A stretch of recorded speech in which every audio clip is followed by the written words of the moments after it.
Okay, I have a little cousin, and for every little thing that I do, such as drinking, yelling, throwing a ball, he reports to his mom. So, this quote reminds me of him. A small, still voice that makes minorities report by Jones. It made me think because, you know what, this represents him. He's always telling his mom the things that I do.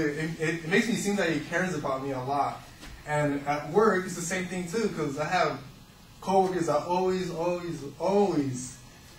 tell me, such as like, you know, me not doing anything, me not moving stuff. They think I'm lazy, but at the end of the day, you know, I'm actually doing something. But what I'm really glad at is that sometimes I get switched to customer service where I don't do anything, but I still get told on by my superior saying, you know what, you're not doing this right. And I just complain about it, you know what, all right, then you do it. And at the end of the day, this quote makes me think about my life and my family, because a small, still voice that makes minorities report by Jones makes me wonder, you know what, this quote is very, very big, and I like it a lot because it represents me and my family, and that's it. And thank you for listening.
Well, I like the story that you told at the beginning about your cousin ratting you out to everybody, and I thought that worked pretty well. I think you sort of step on the language of the quote, but we get the general idea that there's always somebody out there watching over your shoulder trying to make sure that you're doing the right thing.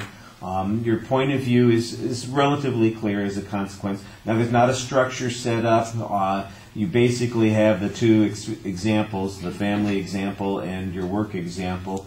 And they could use a little bit more detail. You're going to remember those 3 or 4 things that your coworkers ratted you out for, and then you'll have a good story that you could tell and say, "Oh, gosh, why didn't I tell that story?" Because it, shows how picayune they are about things, or how I'm not really lazy. I just sometimes get stuck in the wrong situation or circumstance. And you're going to think of one of those examples. I always tell people, you give a better speech in the car on the way home, afterwards, because you think of all those things that you could have said. But you had a couple of good illustrations for the point. They could have been meatier, they could have been more interesting, but they fit with what you were talking about. Presentation-wise, I think you're doing okay. You project your voice pretty well. We all heard you tell, whoever went out, how nervous you were. You probably heard all of us laugh about it. But the truth is that probably takes some edge off. You didn't seem all that nervous while you were speaking. You seemed fairly naturalistic. You do want to have a little bit more control over what you're saying and try and articulate some of the words more clearly. There's some limited gestures. Look, it was only a minute and a half, so I can't do miracles. I can't put down everything here. I think that your expressions looked like they were connected to what you were talking about. Once in a while, I think you could have been a little bit more controlled in what you were doing. Sometimes I think you're just reacting to things instead of thinking about the impact it's going to have on the audience. And I did like the fact that at the end, You made it pretty clear that you were done with the speech. You didn't linger over trying to think of something else to say. I know I've made my point, and let's get off the stage gracefully without making a bigger problem for myself, which is good advice. All right.